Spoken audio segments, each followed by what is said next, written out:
So our today's topic is VSEPR theory. This topic is very important. And अगर आपको ये topic समझ आ गया तो ऐसा समझ लीजिए कि केमिकल बॉन्डिंग की जो कोर है ना वो आपको समझ आ जाएगी कि मेन क्या है केमिकल बॉन्डिंग में। जैसे मैंने लास्ट बताया था कि जो लुईस स्ट्रक्चर है जो हमने ड्रॉ किया लास्ट लेक्चर में, that is also very important. अगर वो समझ आ गई तो फिर उसके बेसिस पे आपको ये भी समझ आ जाएगा। समझ में आ गया? सो यहाँ पर हम देखेंगे VSEPR theory. What is VSEPR theory? इसकी फुल फॉर्म क्या है? Valence shell electron pair repulsion theory. क्या है इसकी full form? Valence shell electron pair repulsion theory. इसके नाम में ही इसकी डेफिनेशन छुपी हुई है कि जो इसका नेम है उसी में इसकी डेफिनेशन है। क्या है इसका name? Valence shell electron pair repulsion theory. जिनकी कौन से शेल की बात कर रहे हैं हम? Valence shell. कौन से शेल की बात कर रहे हैं? वैलेंस शेल होता कौन सा है? लास्ट वाला शेल। वैलेंस शेल कौन सा होता है? Last shell. Electron pair repulsion मतलब लास्ट शेल के जो इलेक्ट्रॉन पेयर्स हैं उनमें क्या होगी? रिपल्शन। क्या होगी? उसके रिगार्डिंग ये थ्योरी है। समझ में आ गया? किसकी बात करेंगे हम? कौन से शेल की? वैलेंस शेल के। किसकी बात करेंगे? इलेक्ट्रॉन्स की। जो वैलेंस शेल के इलेक्ट्रॉन्स हैं उनमें क्या होगी? रिपल्शन। समझ में आ गया? ये थ्योरी ये कहती है कि जो वैलेंस शेल के इलेक्ट्रॉन्स हैं उनमें रिपल्शन होनी चाहिए मिनिमम। क्या होनी चाहिए? जितनी कम रिपल्शन उतनी ज्यादा होगी स्टेबिलिटी। समझ में आ गया? Less repulsion more will be stability. Less repulsion more क्या होगी? स्टेबिलिटी। समझ में आ गया क्या है VSEPR theory? What is VSEPR stands for? V is valence, S shell, E P R theory. Clear? So क्या कहता है कि जो वैलेंस शेल के इलेक्ट्रॉन है उनमें रिपल्शन क्या होनी चाहिए? मिनिमम। यानी कि जो लास्ट वाले इलेक्ट्रॉन है ना इनमें रिपल्शन क्या होनी चाहिए? मिनिमम। मिनिमम रिपल्शन, मैक्सिमम क्या होगी? स्टेबिलिटी। इतना समझ में आया आपको? अब इसमें ये VSEPR थ्योरी आई ही क्यों है? ठीक है, जैसे आपको याद है जब हमने कोवलेंट बॉन्डिंग स्टडी की थी तो हमने देखा था एक प्रॉब्लम डिस्कस की थी हाइड्रोजन वाली। तो हमने कोवलेंट बॉन्डिंग स्टडी की। कुछ ना कुछ पहले प्रॉब्लम आती है फिर उसका सोल्यूशन निकालने के लिए कोई ना कोई थ्योरी आएगी। सो व्हाई दिस थ्योरी केम? क्योंकि हमें शेप्स ही नहीं पता थी मॉलिक्यूल की। जैसे कि जब हमने देखा CO2 की शेप आ रही थी लीनियर, NH3 की शेप आ रही थी पिरामिडल, H2O की बेंट, CH4 की टेट्राहेड्रल। ये सबके डिफरेंट क्यों है? एंड सबकी अगर डिफरेंट है तो इनको याद कैसे करेंगे? तो इसके लिए हमारे पास कौन सी थ्योरी आई? VSEPR थ्योरी, यानी कि valence shell electron pair repulsion theory. कि वैलेंस शेल के जो इलेक्ट्रॉन पेयर्स हैं उनमें रिपल्शन क्या होनी चाहिए? मिनिमम। अगर रिपल्शन मिनिमम होगी तो स्टेबिलिटी क्या होगी? मैक्सिमम। ठीक है, by the end of this lecture आपको पता चल जाएगा कि इनकी शेप डिफरेंट क्यों है। यानी कि CO2 लीनियर क्यों है, CH4 टेट्राहेड्रल क्यों है, या NH3 पिरामिडल क्यों है। एंड इवन के you will be able to learn it. आपको याद भी हो जाएगा किसकी शेप क्या है। So shall we proceed further? अब आगे बात करते हैं VSEPR के बारे में। क्या है हमारी VSEPR थ्योरी? तो जैसे मैंने ये क्वेश्चन पूछा था कि why do molecules have different shapes. अब इसका आंसर करते हैं। क्या है इसका answer? Because electron pairs repel one another and they arrange themselves as far apart as possible. मैंने आपको क्या बताया कि जो वैलेंस शेल के इलेक्ट्रॉन पेयर्स हैं उनमें क्या होती है? रिपल्शन। क्या होती है उनमें? वो एक दूसरे को रिपेल करते हैं।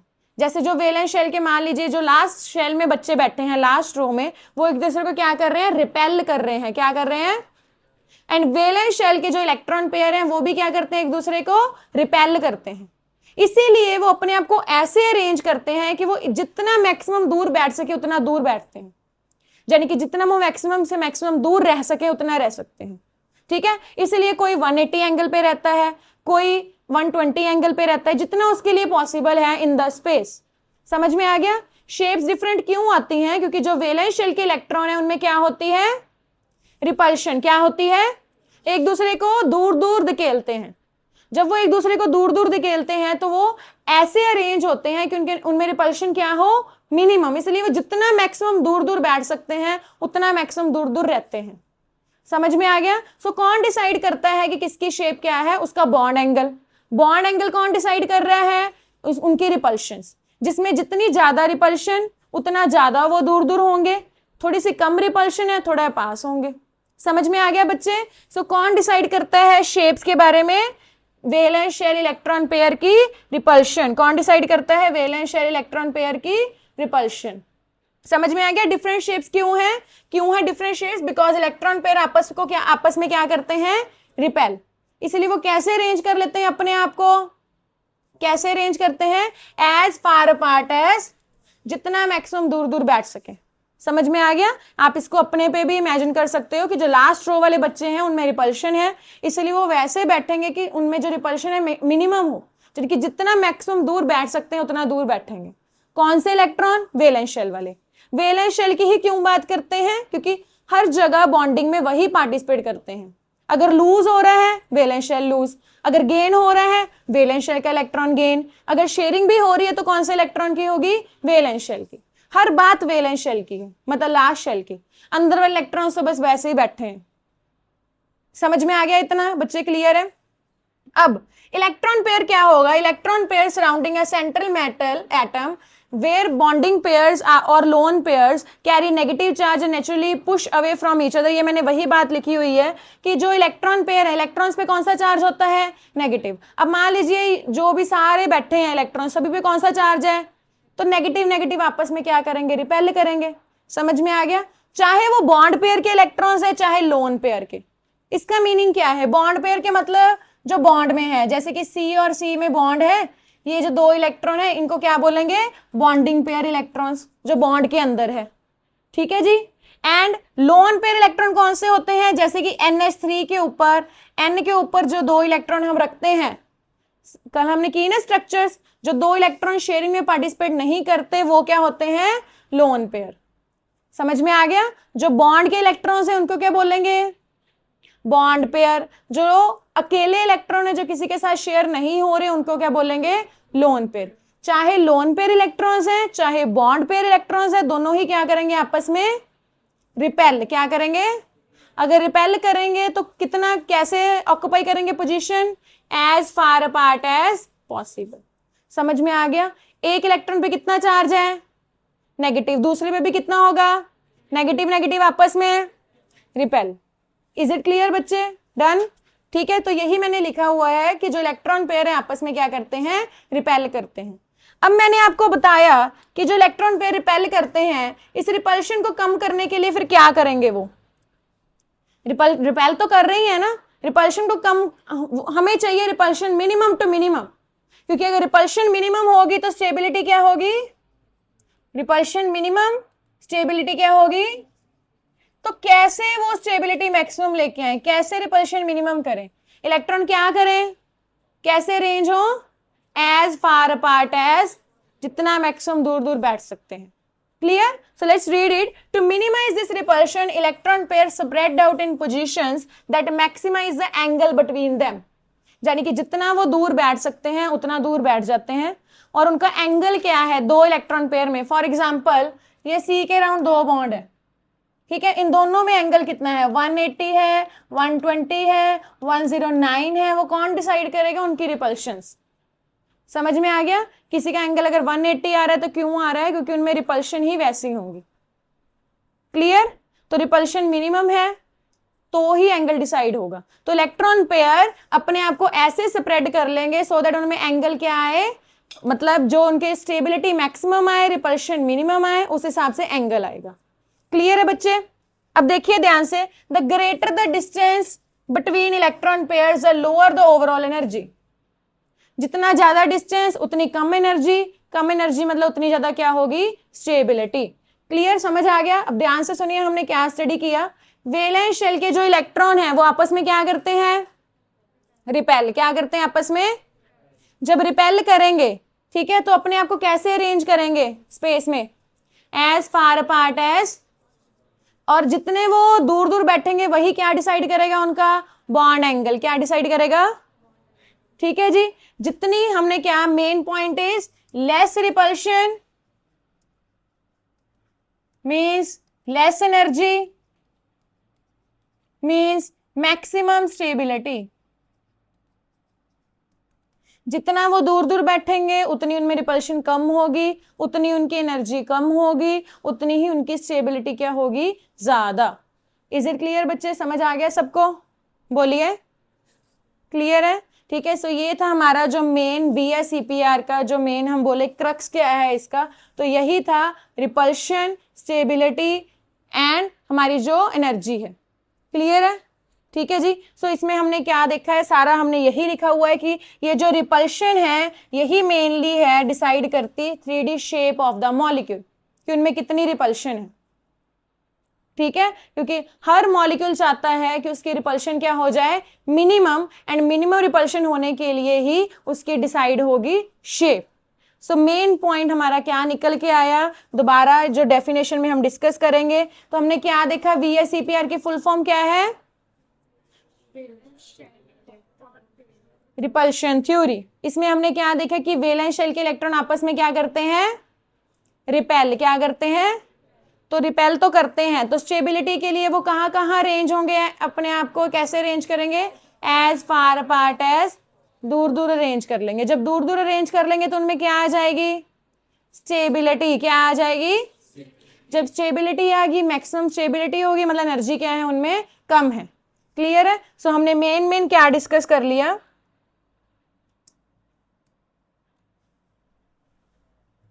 सो वी हैव डिस्कस्ड VSEPR के बारे में main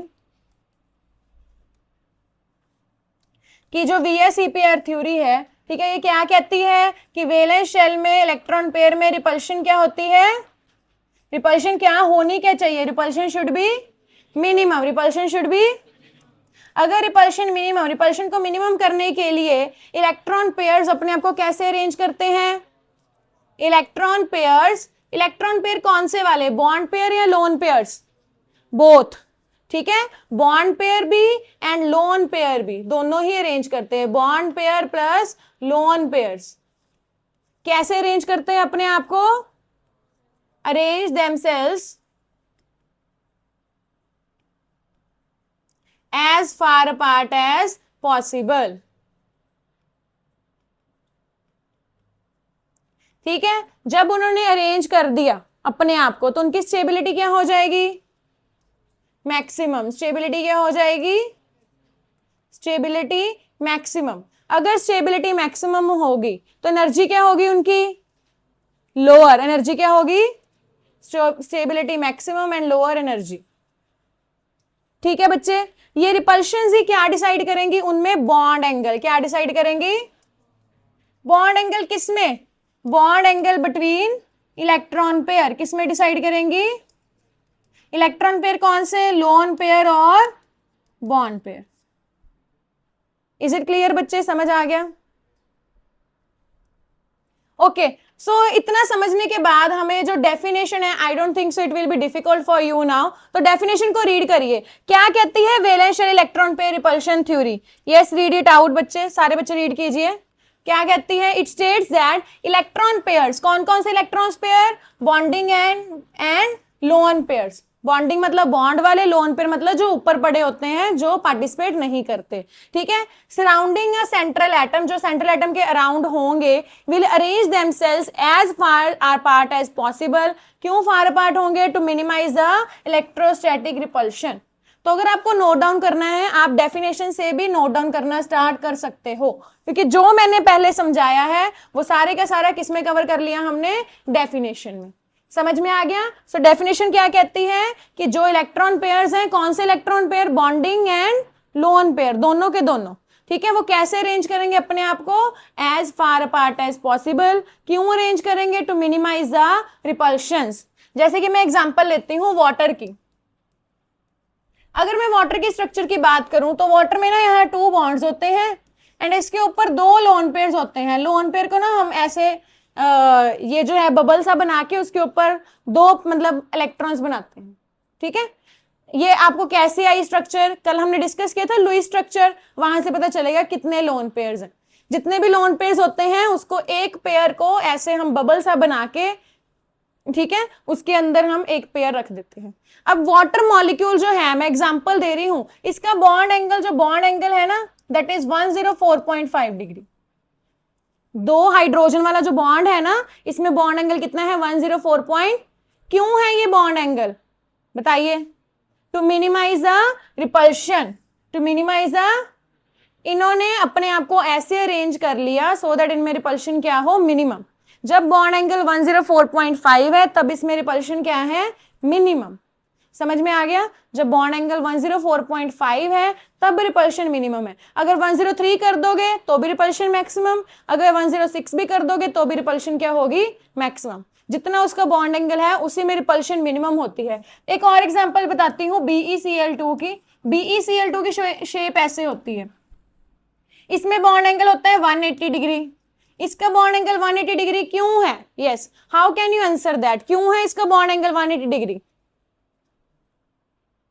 yes, to minimize the repulsion. किसको मिनिमाइज करने के लिए? To minimize the repulsion. Repulsion को मिनिमाइज करने के लिए इसका बॉन्ड एंगल कितना है, 180। अगर मैं 180 से ज्यादा कर दूं, लाइक 190 कर दूं, तो रिपल्शन कम होंगी या बढ़ जाएंगी? रिपल्शन बढ़ ही जानी है। अगर बॉन्ड एंगल आपने इधर उधर कर दिया ना, तो रिपल्शन विल बी मोर। चाहे उसको बढ़ा दो एंगल को, चाहे कम कर दो, जितना एंगल उसका है उसी में रिपल्शन मिनिमम है, वही स्टेबल है। समझ में आ गया? सो जितना भी किसी का बॉन्ड एंगल आएगा वो क्यों है, क्योंकि इसमें रिपल्शन क्या होनी चाहिए, मिनिमम। क्लियर है बच्चे? समझ में आ गया बच्चे? डेफिनेशन सबको क्लियर है? You can note down the definition. So इस डेफिनेशन को नोट डाउन कर लीजिए कि इलेक्ट्रॉन पेयर जो हैं अपने आप को ऐसे अरेंज करते हैं सो दैट जो उनमें रिपल्शन मिनिमम हो एंड एक दूसरे से वो जितना दूर जा सकते हैं उतना दूर चले जाते हैं। क्लियर है बच्चे? सो यहाँ पर की आइडिया हमें क्या मिला? It is the repulsion between the electron pair, not just the atom, that governs the molecular geometry. So अगर आपको वन वर्ड में कोई पूछे कि हाँ जी इसकी शेप ऐसी है, तो आप क्या बोलोगे? कौन डिसाइड कर रहा है शेप? कौन डिसाइड कर रहा है शेप? रिपल्शंस। आप बॉन्ड एंगल भी बोल सकते हो, ठीक है? रिपल्शंस डिसाइड कर रही हैं। कौन डिसाइड कर रहा है शेप? किसमें रिपल्शन? इन वैलेंस इलेक्ट्रॉन्स। कौन से इलेक्ट्रॉन्स? बॉन्ड वाले या लोन पेयर वाले? दोनों। बॉन्ड वाले या लोन पेयर वाले? दोनों ही मिलकर डिसाइड करते हैं। मैं आगे बताऊंगी कैसे। इतना समझ में आ गया? चलिए फिर अब हमारा जो स्टार्टिंग का क्वेश्चन था, वाई CH4 इज टेट्राहेड्रल, क्यों है CH4 टेट्राहेड्रल? यस बताइए। कोई भी किसी की शेप होती है अलग, क्यों होती है शेप? कौन डिसाइड करता है शेप? रिपल्शंस। रिपल्शंस क्या होनी चाहिए? मिनिमम। क्या होनी चाहिए? रिपल्शन। रिपल्शंस को मिनिमाइज करने के लिए एटम्स कैसे अरेंज करते हैं अपने आप को? बॉन्ड्स यानी कि पेयर्स। कैसे अरेंज करते हैं? मतलब अपने आप को सो दैट उनमें रिपल्शन मिनिमम हो, as far apart as possible. ठीक है? जो बॉन्ड एंगल उसका बनेगा उसी में रिपल्शन उसकी मिनिमम होगी। अगर मैं बॉन्ड एंगल थोड़ा भी इधर उधर कर दूं तो रिपल्शन में कोई फर्क पड़ेगा? बॉन्ड एंगल में इधर उधर कर दिया, बॉन्ड एंगल 109.5 है, मैंने इधर उधर कर दिया, चेंज कर दिया, तो रिपल्शन पे फर्क पड़ेगा? यस, रिपल्शन तो बढ़ ही जानी है।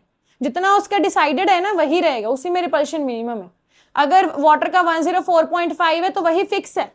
अगर आपने इधर उधर कर दिया बॉन्ड एंगल तो रिपल्शंस बढ़ जाएंगी एंड जो मॉलिक्यूल है अनस्टेबल हो जाएगा। Now you got the crux. Basic आपको पता चल गया कि क्यों क्या हो क्या रहा है, हम शेप कैसे डिसाइड कर रहे हैं। ठीक है, चलिए अब आगे चलते हैं। फिर जैसे जो एंगल है किस पे बेस्ड है? देखिए हर एक मॉलिक्यूल में डिफरेंट बॉन्ड पेयर्स हैं, क्योंकि हर एक मॉलिक्यूल में डिफरेंट सेंट्रल एटम है। ठीक है, डिफरेंट सेंट्रल एटम की वजह से उसमें डिफरेंट वैलेंस इलेक्ट्रॉन है। जैसे कार्बन के वैलेंस इलेक्ट्रॉन कितने हो गए हमारे पास? 4। ऑक्सीजन के कितने हो गए? 6। इलेक्ट्रॉन डिफरेंट हो गए। उसके बाद डिफरेंट डिफरेंट बॉन्ड्स हैं। जैसे H2O में हमारे पास 2 बॉन्ड पेयर हैं, 2 लोन पेयर हैं, किसी में 1 लोन पेयर आएगा, किसी में 3 लोन पेयर आएंगे, तो उसकी वजह से हमारा बॉन्ड एंगल डिफरेंट डिफरेंट आता है। ये सारा हम अभी डिटेल में पढ़ने लगे हैं कि किसमें बॉन्ड एंगल कितना है और क्यों है। मतलब नॉर्मल कितना होता है और नॉर्मल से अगर किसी का ज्यादा है या कम है वो क्यों है। हाँ, कि कोई भी हो सकता है, वो सबका फिक्स है, वही हम याद करेंगे अभी। ठीक है, एंड उसका हमने रीजन ढूंढा है पहले कि वो बॉन्ड एंगल जो अभी हम पढ़ेंगे तो वो क्यों आ रहे हैं बॉन्ड एंगल। चलिए, so basic postulates I think it is done already. ठीक है, अगर आप ओनली डेफिनेशन भी कर लोगे दैट इज इनफ। इसमें भी फिर से वही चीज लिखी हुई है, इलेक्ट्रॉन पेयर्स क्या करते हैं? एक दूसरे को आपस में रिपेल। तो रिपल्शन क्या होनी चाहिए? Should be minimum. Electron pair कैसे रहते हैं एक दूसरे से? As far apart as possible. कौन से electron pair? Both bonding and lone pair, दोनों ही रिपेल करते हैं। शेप किस पे डिपेंड करती है? Total electron pairs around the central atom, मतलब कि सेंट्रल एटम के अराउंड कितने पेयर्स हैं? किसी में एक होंगे, किसी में दो, किसी में कुछ बॉन्डिंग में होंगे, किसी में कुछ क्या होंगे, लोन पेयर की फॉर्म में होंगे। ठीक है, सो अब हम इसके बारे में बात करने लगे हैं, total electron pairs around the central atom. Now we will talk about this. बाकी सारा समझ आ गया? VSEPR का बेसिक क्लियर है। Let's talk about total electron pairs around the central atom. ये हम कैसे डिसाइड करेंगे? हाँ जी, तो चलिए, ये तो मैंने आपको बता ही दिया कि टाइप ऑफ इलेक्ट्रॉन पेयर कौन कौन से होते हैं। कौन से होते हैं? Bonding and lone pair. Bonding का मतलब है, बॉन्डिंग जब भी आप रीड करोगे तो बॉन्डिंग मतलब आप बात करोगे जैसे कि H और H में बॉन्ड है, ये जो इलेक्ट्रॉन्स है ये कौन से हैं? Bonding pairs. क्लियर? और O एंड O में बॉन्ड है, ये वाले तो बॉन्डिंग है, पर जो ऊपर, जो O के ऊपर जो इलेक्ट्रॉन होंगे ये वाले, सॉरी, ये वाले जो पेयर के इलेक्ट्रॉन होंगे, these one will be known as lone pairs. क्या बोलेंगे इनको? जो सेंटर वाले रेड वाले हैं वो कौन से हैं? Bond pair. क्या बोलेंगे उनको? Now what is the difference between bond pair and lone pair? First is a pair of electron is shared. जो शेयरिंग में है वो कौन सा है? Bond pair. समझ में आ गया? जो शेयरिंग में है वो कौन सा है? एंड लोन पेयर कौन से हैं? The pair of electron which is not involve in bonding, जो बॉन्डिंग में इन्वॉल्व नहीं है। ठीक है, जो हमारे पास ये जो साइड पे इलेक्ट्रॉन पड़े हैं ये कौन से होते हैं? Lone pair. कौन से होते हैं? क्योंकि ये बॉन्ड में पार्टिसिपेट नहीं करते। अगर आपको कल की स्ट्रक्चर याद हो तो हमने O3 में भी बनाए थे। ठीक है, सो कल वाली स्ट्रक्चर एक बार देख लेते हैं। O3 वाली ऐसे थी, हमने O3 की स्ट्रक्चर बनाई, इफ यू रिमेंबर। एंड यहां पर थे 2 पेयर्स। ठीक है, यहां पर कितने थे हमारे पास? 4। यहां पर कितने थे हमारे पास? 6 इलेक्ट्रॉन्स। इनमें मुझे बताइए कौन से वाले बॉन्ड पेयर हैं, कौन से वाले लोन पेयर हैं? यस, रेड वाले कौन से हैं? रेड वाले कौन से हैं? Lone pair. एंड जो ब्लैक वाले हैं वो कौन से हैं? Bond pairs. ब्लैक वाले कौन से हैं? जो बॉन्ड्स हैं that are bond pairs, and जो अकेले हैं दैट आर लोन पेयर्स। समझ में आ गया बच्चे? सो जो बॉन्डिंग में होंगे इलेक्ट्रॉन्स दे आर शेयर्ड। क्या होंगे वो? जैसे ये लाइंस वाले हैं, ये वाले शेयर्ड हैं। ये ऑक्सीजन और ये ऑक्सीजन ने शेयर किए हुए हैं, इधर वाले ये ऑक्सीजन और ये ऑक्सीजन ने शेयर किए हुए हैं। समझ में आ गया बच्चे? क्लियर है इतना? ओके, सो लोन पेयर जो होते हैं वो ऐसे पेयर्स हैं जो बॉन्डिंग में पार्टिसिपेट नहीं करते, जैसे कि ये साइड पे पड़े हैं, ये बॉन्डिंग में पार्टिसिपेट नहीं कर रहे। समझ में आ गया बच्चे? क्लियर है? और जो बॉन्डिंग पेयर है वो holds atom together in a bond, यानी कि ये दो बॉन्ड्स हैं, इसी वजह से एटम इकट्ठे हैं ना। लोन पेयर तो वो अपने ही पड़े हैं, उसकी वजह से एटम इकट्ठे कैसे हो सकते हैं? ठीक है, और क्या है बॉन्ड पेयर्स के बारे में? Found between 2 atoms. 2 एटम होंगे तो ही उनमें बॉन्ड बनेगा ना, जैसे H और H है, 2 एटम है तो ही उनमें बॉन्ड बन रहा है। Exerts less repulsion on other pairs. Bond pair की रिपल्शन क्या होती है? कम होती है। क्या होती है? रिपल्शन कम होती है। समझ में आ गया? जैसे कि एग्जांपल क्या है? CH4। CH4 मतलब CH4 के ऐसे बनेगी स्ट्रक्चर। इसमें जो चारों के चारों क्या है? Bond pairs. क्या है? चारों के चारों। And it determines the basic bond framework. इसी वजह से हमें पता चलता है कि बेसिक स्ट्रक्चर क्या है।